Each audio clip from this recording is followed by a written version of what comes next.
It's Julia Renee. And Kendall Aaliyah. Welcome back to the Know Your Power podcast. Welcome back. If you're not watching on YouTube today, you are have to. Missing out. Not that you can see much, to be honest. I'm with child. Oh, okay, hold on, pause. It kind of looks like I'm pregnant right now because I'm hiding my new little kitty. His name is Loki, and I'm gonna show the YouTube fam. But if you guys aren't watching on YouTube today, go and see later. I'm gonna pull him. He's very scared. You keep saying he's like scared, but he seems to love you. He's so cute. This is Loki. He's so cute. His heart is beating so fast. He is like, you can tell he's very mellow right now, but like maybe I'm having a panic attack, so I'm mellow type of vibe. He also looks like he's gonna be devious. Yeah. He's so cute. Okay, we'll go back into the blankie and I will cut it. He likes to like shove his head in the blankie He's so I wish they could see the angle I'm seeing right now. He's curled up into the tiniest of little balls. He is so cute in his little tortilla blanket. He's purring now. He's so His cute. little motor is going. So guys, I have wanted a cat for such a long time, and I just never, with bodybuilding and stuff, I just don't have time, and I'm traveling. So is that Vision? I thought it was him.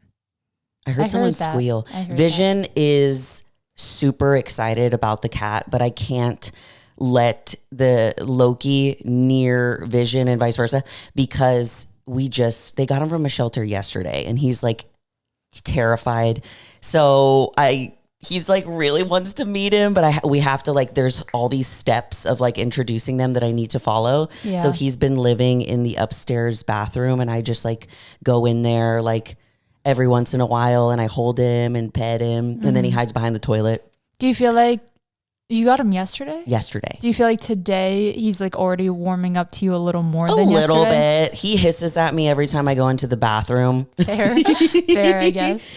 He's just scared, but he doesn't which is crazy because my cat growing up was a orange tabby like him, and he would like hiss at you and paw at you if he didn't want to be grabbed, but he will hiss at me and be in the corner, but I pick him up and he's fine and he just cuddles me and now he's purring. So precious. I think it's just his only way of, I heard him meow one time.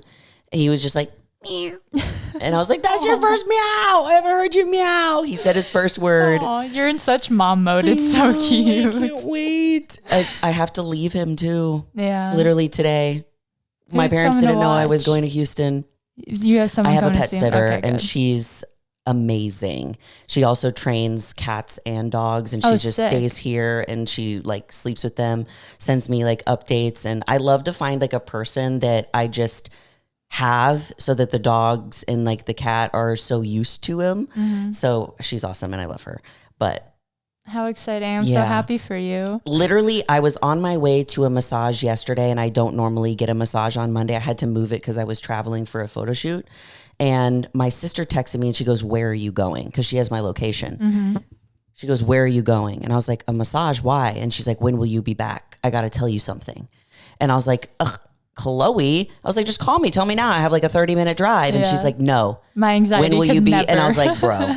And so I just like let it go. And I was like, okay, well, I'm going up north. Do you want me to just stop by your house? Yeah. And at first I was like, she's just going to give me a present because she knows that I love presents and it's my love language. So I was like, after my massage, I'll come to your house. It turns out that as I was leaving my house at 1:30, my whole family was 6 minutes from my place with the cat. No. They were going to surprise me. So my sister, like she looked to, since she works for me, she looked at like all my calls and everything, but she doesn't have my calendar. So she didn't see that I had like a personal appointment for the massage. So they were down here and I live 45 minutes from them. And so they didn't say anything at all. And I met them at the house and I walk in and it's like my sister, her boyfriend, my dad, and my mom. And I can I knew my dad and my mom were there because their car was outside. And I was like, you guys literally parked in the front. You didn't even like do better at surprising. like do better at hiding it. And I walked up the stairs and I went, I think they got me a cat. And this is something that is very unlike my family. Like it's especially because they know how much of a planner I am.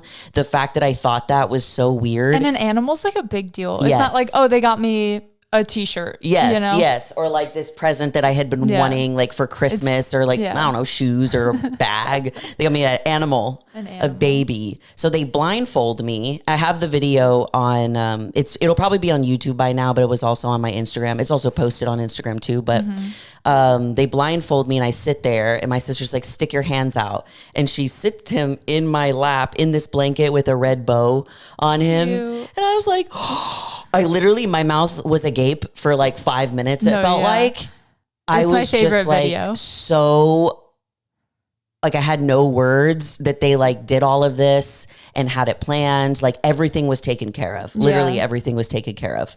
So like, I was like, what am I going to do? She's like, we have a litter box. We have litter. Oh, here's his shots. Nice. Here's his records. Cause he's a rescue from Georgia, literally the same one. And I was like, what is going on? So I scared him. From my perspective, I was with Julia and Chloe on Saturday. No, Sunday, literally 2 days ago. And we went for brunch with like a bunch of girls, right? And I have Julia sitting on my right, Chloe sitting on my left.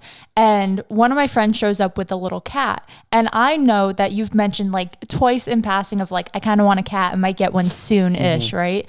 And so we start talking about cats because there's a cat at the table.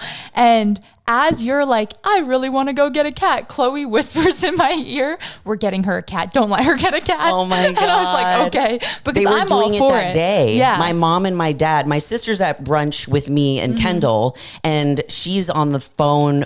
Now I know with my mom and dad, and they're like sending her pictures of each cat. Chloe kept disappearing. And we were like, where's Chloe? She's on the phone being like, okay, I think we should do this. Yes.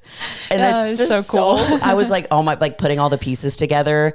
And then what's crazy is like, I've always wanted a white cat. And that's what I thought that I wanted. But that morning I wrote in my journal, out of nowhere, I think I want an orange tabby cat. And then I go throughout my work day, go to my massage, and I have an orange tabby cat in my hands hours later. Dude, you're too good at manifesting. It's really You manifested creepy. It without even knowing and then wrote about it. Yes. And I had to do like little work.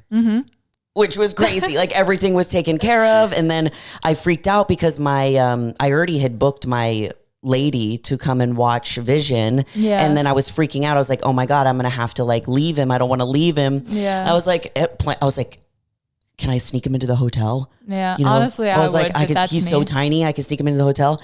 But I texted her super late at night and was like, girl, is there any way? Here's all this like, she's like, no, I got it. Like I got it covered. And she's like, it's all taken care of. So we're good. Well, now I'm jealous and now I want a cat.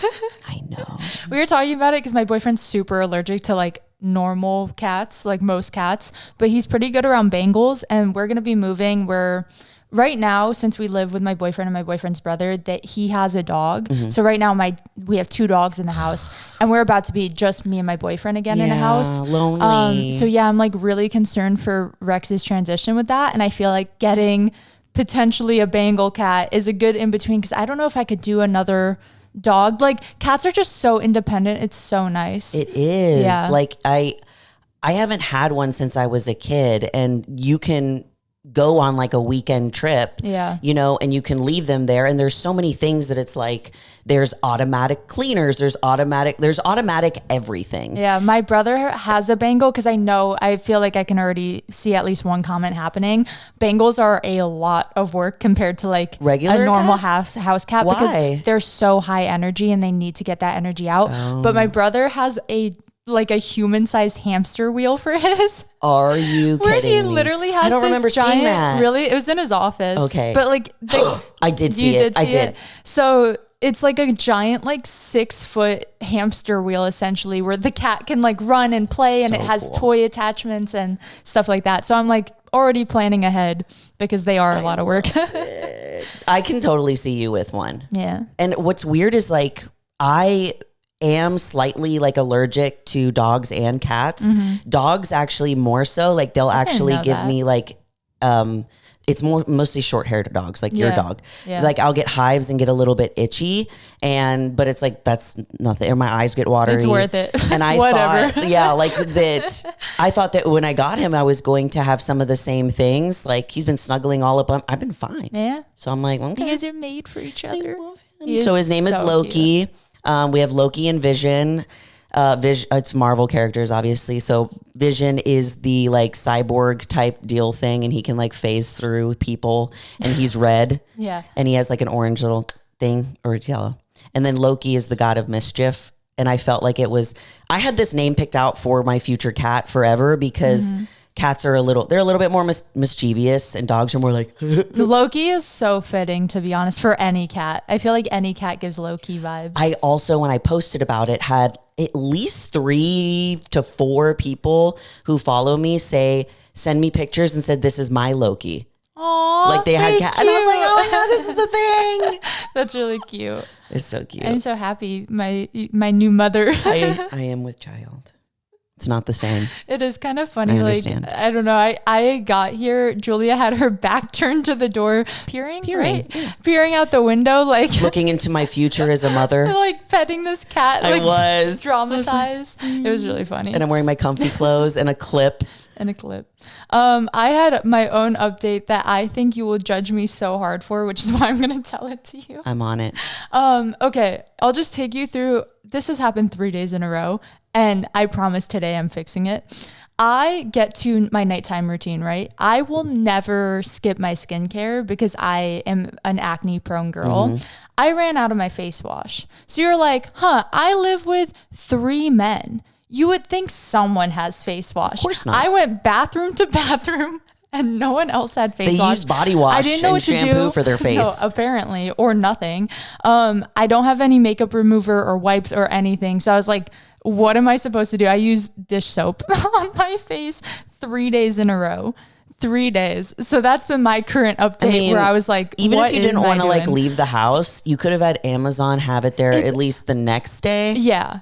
I realized that. I couldn't, it was like 11 p.m. So I can't go buy it anywhere. So that's my defense on like, I would leave the house. So what happened the other 2 days? I forgot. I literally And then you get to the end of the night and you're like, dish soap it is. So you might as well just slap some detergent on your face. No, literally. I was like, wow, this is what my life is coming to. But I'm going immediately from here to buy face wash. I'm setting a reminder actually right now because I'm going to forget.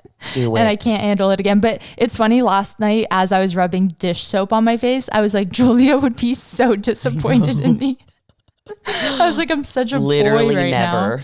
Yeah. I'm wondering like, nah. I have so many backups too that I would still that would be never fine. happen to you. Yeah. I think he really needs to get used to how loud I am. Because is he freaking out a little? He gets scared because I'm so loud. He'll get used to it. Look at Vision now. Oh, he loves it. Crazy. Okay, buddy. You need to find a comfort. He's like a little taco. I just like how folded up he gets. I know. I'm like, do you have a spine? Yeah, no. Where is your spine? He's currently a small ball. There you go. Do you want to get into the questions? Yes. Okay. We're just answering some viewer questions. We picked some of the shorter ones because some of you guys, I love the details. I do love the details. Like they would take the whole podcast to read respectfully. I know. So we're going to save some of them. Yeah. Like especially because like we want to answer as many as possible. So if they're all too long, then we only like answer 2 to 3. So we try to pick like some long, then some short. So it's a little. These are all kind of like the shorter ones that I think have been on this list for a while and we can finally get to. So the first one says, hi ladies, love the pod. You guys are amazing and have given me so much knowledge that I desperately need along with my bodybuilding journey so far. I'm aiming to compete in my first show summer of 2025.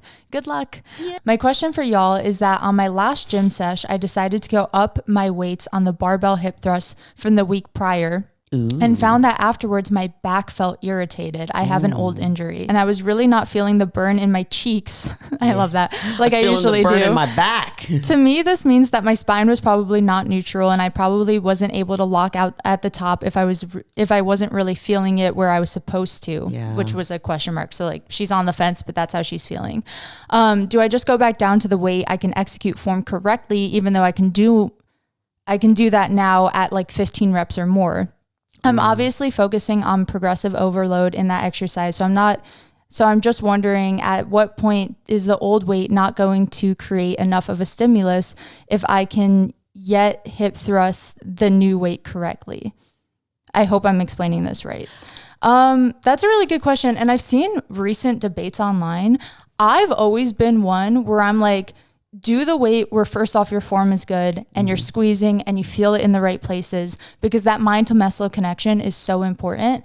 And I do follow a lot of wellness girls, and a lot of them preach kind of the opposite, where they're like, if you're not going heavier every week, you're not making progress. You need to be going up in weight or else it's not actually going to grow your glutes. And I think there's some truth to both of them. Yes. Where I think if you can get to a place where you can go up in weight and execute it correctly and your back doesn't hurt, you're good. You won't necessarily feel it the exact same way, because if it is harder to move, it's going to be harder to squeeze your glutes a certain way, but don't keep that from letting you progress. And also I'm curious like how much she went up at, because if you're increasing like a 25 or a 45 each side, maybe just go like 2.5, I'm go a 5 big pounds. fan, and every time I do it, it's like, he hates me yelling. He always squirms when I yell. Whenever I do that, I feel like that SpongeBob episode when he's like, count them, two marshmallows. And I'll put a 2.5 on there. I'll put a 5, a 10, like they're like, humble yourself, because that is weight. And it is progress, because that 2.5 can lead you to the 5, could lead you to 7, can lead you to 10. Yeah. So I encourage you to try and like do that. So you're still progressive overloading, but then you can be a little bit more like touch and go with, okay, this feels good. It's challenging, but my back isn't taking over. Yeah. Because I'm almost guaranteed she went up by like a 25 or a 45. Yeah. Like you won't just jump to back pain immediately if you increase by like 5 pounds each side. But also, she was doing 15 reps. So what if she dropped the reps to maybe 10 to 12 instead? Yeah. 10 to 12 instead, and then did that heavier weight. She was saying if she's doing 15 of that, then it's like, okay, then you're right. You can do a lot heavier. Yeah. So what if you did it a little bit heavier, but you just did less reps? So then you have the less likelihood that your back takes over or something. That's true, because as someone who also has like an old lower back injury, I try to stay in like the 8 to 12 range usually.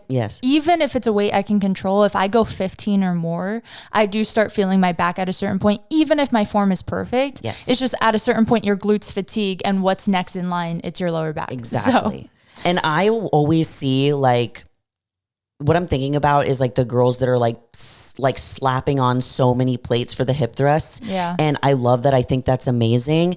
But when I am like, when I'm doing that, I start feeling it in my hamstrings. I start feeling it in my quads. And then I'm like, well, what's the point of me doing this exercise if now I'm not even feeling it in the area that I'm supposed to feel it? Yeah. You know? That's how I feel. I'm like, it's different if you're like a power lifter and going heavy is your goal. But I think if you are focused on bodybuilding, what did Arnold quote? It was something about like how the pump is chase the pump. Yeah. Like that's just like his whole mantra. And same with, Jay Cutler, I think like they both really preach going for a pump instead of like ego lifting and just going as heavy as possible. I think that was the biggest thing that I learned these past, like, I'd say like 2.5 years. It was like right after, in 2021 is when I started realizing like, okay, I don't need to ego lift anymore. And I realized that there was a lot of growth that could happen when you kind of like humble yourself, go back down. I had an entire like coaching session with the girls about like having the most effective workout. And a part of that was like focusing sometimes just like on time under tension rather than like progressive overload. And I had them and explained like what it was, what it felt like the purpose of it. And they all was like, just try it. Like with one of your workouts, like really just drop the weight and try it. And all of them were like, like the workout was still just as good. You know what I mean? So yeah, I feel like, not to stereotype, but my male clients are the hardest to get this point across. I think it's just like the competitive edge that a lot of men have where they feel like they could be doing more and heavier and always progressing. I still get in that way. I get it that way too. And I just like try my best to explain like, hey, yeah, you can shoulder press 60 pounds, but if you went down to 40 and did like perfect form and controlled the weight instead of like arching or leaning back or like using more of like your joint than you should be, like all of these little changes, you're going to get more actual muscular benefit out of it. Exactly. So. It's like you're lifting to, when you ego lift, it's like you're lifting to potentially destroy your body versus when you're lifting and you're still, it's challenging, you know, it's more like you're sculpting your body. And that's what bodybuilding is. It's like you're literally sculpting your body, but also like protecting it at the same time. Yeah. So push where you can, but do it gradually. I think is like the biggest tip. He just kicked his leg like up straight in the air. So our mascot. Okay. If I let you do that, will you run away? Is that why you're holding him? So he doesn't sprint from you? My sister says he's a bolter. A bolter. She's like, he ran away from us and we couldn't find him. That's how one of my cats was. We got him and they like gave us one of those like carrying crates to bring him home. Somehow got out and all over the car on the drive home. Like was just running. And you can't really do anything. One person to another. Yeah. He's coming out a little bit. Should I let him walk around? Come here, look, Katie. Don't scare him. The way that I love people is very like rough. Like I hug hard and like I talk loud and I just think that he's the opposite. He'll get used to you. He's just like really calm right now. So you got to get used to He does seem very chill. Yeah. Maybe that's a good thing. Like me and Vision. Yeah. He'll balance you guys out. He really doesn't want to be. He's really trying to get over. Okay. Let me read this one. Okay. This one says, hi, girls. I want to say how much I love your podcast. So here's the situation. I recently competed for the first time in my wellness show and ended up in second place. The girl who took first was more developed physically, but honestly, she didn't perform well on stage. She struggled with her poses and had a very stiff robotic walk with no charisma. Damn, savage. At one point, she even stopped and seemed to be watching me looking a bit lost. I promise I'm not exaggerating. The video shows that all the judges were also looking at her confused, and her coach was clearly upset after we got off stage. This made me wonder if posing is just as important as physique, since they seem to be judging the overall package. She was also a first-time competitor and won first place in all her categories, even though her posing wasn't great. What do you think about this? First off, love how savage you are. It's a little savage. It's a little savage. We talked a little before starting filming this episode about this question, and I think like we could definitely speak on the fact that bodybuilding is extremely subjective, and not every show is the same. Not every show is judged by the same people. It depends who you're in front of. It's one of those things where both are super important. Yes. Don't let you seeing this person who, in your opinion, is bad at posing win and go, oh, I guess posing doesn't matter, because that's not true at all, especially on the national and professional level. It is like taken far more serious as you go to bigger and bigger shows. I mean, that's when you get down to the nitty gritty where all the physiques on stage look incredible. Like we were talking about the wellness division and how they were talking about Fran's posing. Like that ended up being something that made her take second instead of first. Now, what I will say is was this an amateur show? It was both of their first shows. Okay. So, yeah. So at an amateur show, don't quote me on this, but at the end of the day, it's who has the best physique. Typically. That really is it. Unless you're at a really big amateur show. Like if there's like a lot of competitors who have clearly competed like many times and it's still like a competitive thing. It's kind of like when we broke down Fran versus Issa, the video that was made about like who won each pose. Yes. It's kind of the same thing where it's like, okay, if all the physiques are on the same level or everyone is the same level of leanness, you have to look at then like almost like the next criteria. Exactly. So if there is a standout physique, and the posing is like, it's like, is that comparable to not place this person in first, even though they showed up with the best physique? Yeah, like when I competed in my first show, I didn't really have charisma. I didn't really smile all of that much. My first show was I didn't rough. really like do like I'm fidgety on stage. Like my posing wasn't great. I didn't have any of the qualities that she's talking about because I just focused on posing way too late, which I don't recommend for anybody, but I had the best physique. So I won. Yeah. You know, it was, I had the best physique, so I won.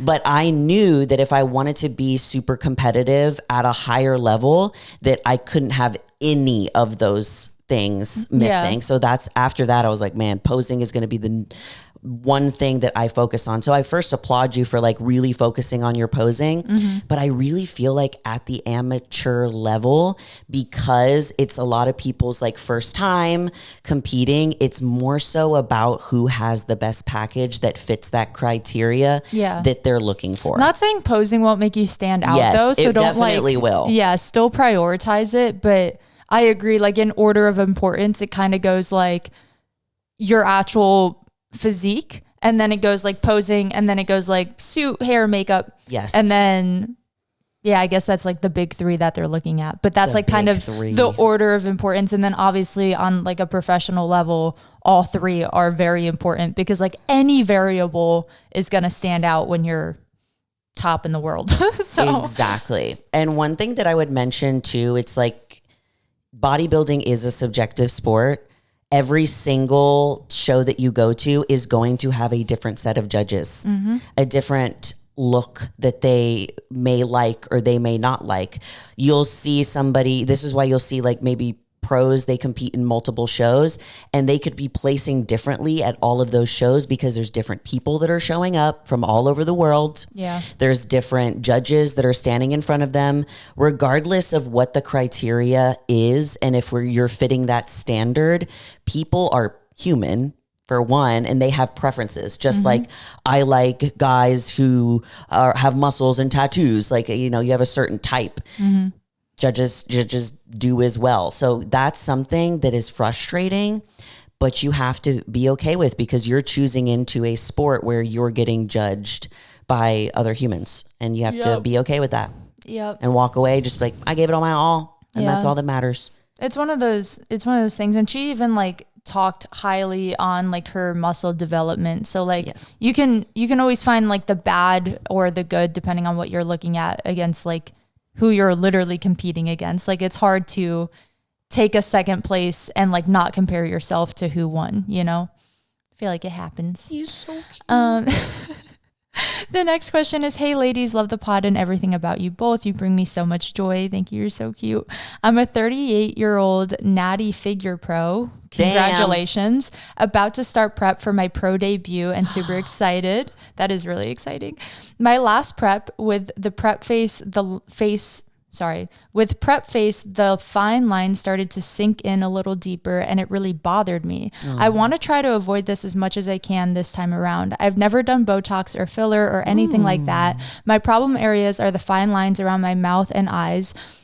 I've read differing opinions on how to proceed, some telling me that I'll metabolize it much faster during a prep and that I'll waste a huge amount of money.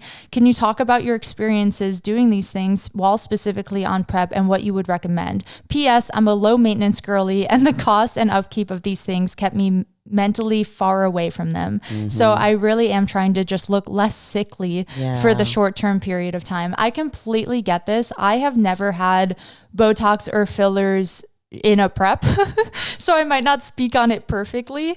I would say like obviously that's not like the first thing to turn to. We need like a cat cam because he is being hilarious. There's definitely like other options first. One of the things I was gonna say, and I feel this way about boobs, so I'm gonna talk about it in the sense of boobs. It is a short-term effect, like what you're saying. Prep face is definitely a thing. Once you're sub a certain amount of body fat, we lose a lot of body fat in our face. And we start to have that sunken in look. It might make like our bones stick out more or lines appear like deeper or just different. I personally, which like, and then your eyes adjust to that. And then it's weird when you go back to having a healthy face. So it kind of goes on both ends, but this is how I feel about boobs personally. I lose my boobs every prep I do. They're completely gone. I go from like a C cup to like an A barely. And every prep, which I think is common for competitors and why a lot of competitors get their chest done, they go, where are my boobs? They're gone. I'm scheduling my appointment. When in reality, every off season, mine come back. They come right back. They do. So it's one of those things of like, it is truly an investment. It is really expensive. I get Botox for my jaw and have to pay upwards of like $600 when I do so. So it is a large price to pay and then upkeep, where if it's something you're not sure if you want, or it's so short term that you're doing this thing year round just for that like 1 month of not seeing those lines. No, this is definitely a thing. I'll look back on my face when he wants to explore so bad. I'll look back on my face and ow, ow, ow, ow. Do you want me to take them? Are you okay? I do. It does make me a little uncomfortable sometimes with the, sickly looking feeling with your face and stuff like that. So what I have learned to do with the Botox is get it right before your show. So that when you're on stage, you are your most confident self and it doesn't metabolize while you're in that peak prep where you're doing so much cardio, because it does. I get my Botox done when I'm on prep. It's gone in 4 months. That's crazy, I'm not even kidding you. Now I'm in the off season. It doesn't go as fast, but I recently switched from the Botox brand to Dysport. And it's, my lady was telling me, she's like, this is my gym girlie's favorite one. Yeah. Because it works within 2 to 3 days rather than like 2 weeks, and it lasts a lot longer. And I've been really loving it. So I just like encourage you, try the Dysport, or if you don't do that, the regular Botox, like plan it just like 2 weeks ish before your show so that you don't have any like bumps on your head or anything, so that by the time you step on stage, it is like pristine. That's a good tip. Yeah. I feel like there's also a lot of other beauty tools out there. Again, there's not much you can do about like losing literal like fat tissue in your face. Yes. But I know like gua shaing has helped my skin and face and lines, because especially those like frown lines you're talking about that go kind of from like the nose and around your mouth, like literally gua shaing that and just massaging that so that it doesn't puff up in any way. That helps me a lot too. There's another thing. This is also like, this is just like an extra. Obviously nobody needs to do any of these things, but if it's, if you've ever had a super lean face, you're like, wow, I look dead. But one thing that I didn't do it this time around, but I did it my last show, in 2021, is I actually got a little bit of filler, a very small amount at the top of my cheekbones, like a couple weeks out from a show, because I look so sickly. And having that, I don't really have that full of like cheeks to begin with. So having a little bit of that lift made me look a little bit more alive. So think about it. It's just really expensive for very little. That's what I'm saying. Which is annoying for like the filler on the cheek. So that's why I didn't do it the second time, but it looks cute. Yeah. I apologize for the chaos today. I love it. This next one. Hey girls. First of all, I wanted to thank you both for this beautiful and inspirational podcast. Aww. I just discovered back in September, and I don't lose an update. Oh, I'm 18 years old and I started at the gym in April 2023. At May of this year, I decided that I really want to compete in bodybuilding. In mid-September, I started working out with my coach to hit my goal. He recommended me to start a cut to check all the things that we were going to improve about. Ooh, nice. Since I always try to make and take my meals, hit my carbs, protein, vegetables, also lifting and doing my cardio the right way. 2 days ago, I realized that I have just started to get anxious about the food, the calories, increasing the cardio, and also counting the minutes left to my next meal, which is really hard for me because I've always had a nice relationship with food. Also, I'm in the last week of college semester and lately have had stress with the family. This mental situation around the food is really stressing and disturbing my peace. Have you had this kind of situation before? Could you share some advice? Lots of love from Mexico. I would say yes. And the reason I wanted to answer this one today is I feel like we get a lot of questions about food when people are really deep into having a negative relationship with food. Yes. When you are already catching this so early on, which first off, very good sign to like see the signs kind of starting to form. For sure. I'm jelly. I feel like that's a testament that you do have a good relationship with food, because you're able to see like, hey, I'm getting anxious about these things that have never caused me anxiety before. Like, kind of what do I do? Or seeking help and literally like messaging a podcast page, which I know can be nerve-wracking. I would say that it is inevitable at a certain point in switching into bodybuilding that some things are going to change. Like if you have never had to be this meticulous with food before, and now it has to be on the forefront of your mind because it's kind of like the biggest goal or thing you're working on every day. If I don't do this, then this won't happen. I won't look the way that I want to do. Like it seemingly feels like there's a lot on the line. Yeah. And it is, I feel like I'd rather talk about like the emotional side before giving you tips of like, here's what to do. I would definitely just check in with yourself as much as possible. I would journal about it. I would talk to your coach about it, because that's super important. And maybe realize if there's a deeper reason why you're starting to worry about these things. Are you concerned with your physique, the changes you're seeing? Are you stressed? Again, like you were saying about like family and school and stuff, is that actually what is bothering you? And so you're so hyper fixated on bodybuilding to escape that, that now this thing you love is making you anxious. I would just dive into those first. Do you have any like emotional tips before actions? Because she was saying that obviously like her outside world is very stressful, and then you add on top doing something else that's very like disciplined and strict. And she was mentioning, correct me if I'm wrong, she was mentioning like almost like fearing something that hasn't even happened yet. Yeah. So she was fearing the cardio being increased, fearing the calories dropping a little bit. Yeah. So in a way, and this is going to be some tough love, you're already assuming that you can't do it before you've even done it. When in reality, your track record proves you are capable of doing it. Like you're past, after everything that you've said, and being 18 and being able to be like this on point with family stress going on, with college too, and with being a bodybuilder. Like that's something that you should be incredibly proud of at such a young age.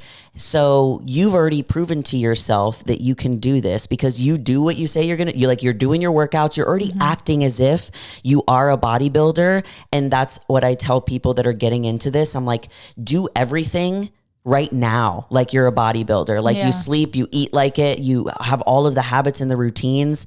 So don't sell yourself short before you even give yourself a chance to see what you're like under that kind of pressure. Yeah, that's such a good point. I feel like I was kind of similar when I was like teenage years and trying to compete.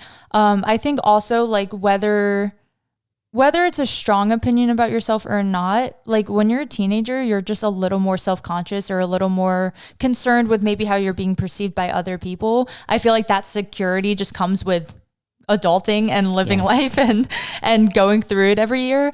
So if it is any sort of like concern or reflection of like how your physique is doing, just I feel like just positive self-reinforcement, like self-affirmations, reminding yourself you can do these things and that you have been doing these things. And definitely talk to your coach and be like, I feel like two things could give you peace of mind. One is the tip we usually give, which is like, just worry about today. Yes. Like, do not worry about your future Don't plan. worry about like what cardio is going to look like next week, if the calories. Just do that checklist that you need to do today. Yeah. And if every time that I would think about, because there's been times where I've done an hour and a half to 2 hours of cardio. This isn't the case for everybody. This is just how my body works. And there's some people that don't even need to do that much. Yeah, I know some people who prep at like 30 minutes of cardio. And I'm like, couldn't be me. I'm so jelly. But there's times that I know that it could potentially get there. So there would be times where I would panic preemptively before we got there and self-sabotage. Yeah. But when I started just focusing on, okay, let's just focus on this 30 minutes today. Check, check, check. That stuff adds up. And then before you know it, you're looking back and you're like, we did all of that? What? That's the route I like to take and that we usually preach to taking. Are you okay? That was my hip. That was loud, dude. I thought it was the chair. No, that was my hip. I'm old. The other now that I'm with child, I am old. Just kidding. The other thing I was going to say, if you're the opposite, I've had clients like this who need to know the game plan, or else the inevitable or the unknown is what's scaring them. So on the flip side, if this is something that would help you, not hurt you, you could talk to your coach about like, hey, just because this is our first prep together and I have no clue what to expect and I'm freaking out. He also might not know. But if he does know, you could just ask like roughly what's the next like month going to look like. True. I wouldn't go into like, when am I competing and what year are we doing it and what show am I doing? But just knowing like a little rough plan of like, hey, we're going to keep cutting for like one more month. Yeah. It's like, oh, okay, peace of mind. I'm not doing this for the next 8 months, you know? So if it'll help, not if it'll hurt. But it's super, like you have a lot of self-awareness to start noticing this stuff happening already. And that's your opportunity to really be mindful in those situations, especially when you are eating your meals or you're like looking forward to a meal. Just take that moment to pause and be like, oh, okay, you're thinking this way. Okay, like reframe. Let's do something different. Let's think a little bit differently. And you're going to be so much better off. Yes. But I'm proud of you for catching it now. Yeah, seriously. And to answer your question, yes, I think we have both been in that situation. Yeah, at so that you're not point, alone. I didn't even know that I was that I had struggles with food. I had no idea. At that age, I was like, oh, everyone thinks about their next meal to the second. Every single second of their life. Yeah, I was 22 maybe when I realized. I don't know. Yeah, took a while. Okay, I think this is the last question. This one says, hi guys, I've been listening to you for a really long time and I really appreciate all of your podcast episodes and everything that I've learned from y'all. It really feels like talking to my gym friends. I was wondering if you guys can comment or let me know how you deal with a very busy gym. Some days I feel like I can't follow my entire program because the gym is so full that I have to switch out or skip so many exercises. I feel like it's not worth having a program or coach because I can never fully follow it anyway. Thanks in advance if you guys answer this. This is such a good question because the reason I left the gym that you currently go to is because this is how I felt. It's kind of a smaller gym, and depending on the time you go, I like accidentally started going at like noon when everyone was on their lunch break. And this is how I felt, where I literally started, I have to go today at that time before I leave, and I'm like, ooh. Good luck. I started having conversations with people where they're like, what are you hitting today? And I was like, legs. And they were like, what's on your plan? And I was like, whatever is open, like fully. And they're making it bigger now, which is great, but I struggle with the same thing too. This was back when it was like half the size it even is now. Which nothing against the gym, but that's like, that happens everywhere. I'm at a huge gym now with 10 different leg extensions, and sometimes all 10 are taken. Like it happens. I think there's like a few routes you can take. I do think substituting exercises is obviously the best choice, or just switching your plan around. But sometimes when the gym gets so busy that you literally like, it's never free or never open, I do think if you're able to switch gyms or try a different location, try a different time. I know that's a luxury, but if that's a possibility and allows you to actually like get your workout in, might be worth waking up before work, before going after work. Another option is just, I was going to say switching the days you train, like swapping them. Sometimes I get to a gym and everyone and their mom's hitting legs. So I have to like, in the moment go, okay, we're doing upper body today. I'm moving my leg day to tomorrow. What I noticed is that Monday, Tuesday, Wednesdays at the gym are pretty packed, solid. Thursday, Friday, Saturdays. Well, Thursday, Fridays, at least at my gym, that's when it's like people are like, nah. But then Saturdays it's busy again because it's just weird. But one thing, because this does happen to me a lot, especially when I go to the gym on a Saturday at the gym I go to, because everyone wants to be outside and like it's a whole like environment. But I would get so stressed out if I couldn't do my workout plan in the order that my coach programs it. The other day, it was so busy because I had to go at a different time than normal. And I usually go at a time that is right before the 5 o'clock like rush. So that when everyone's getting there, I'm already out. I'm like, peace. That's my go-to.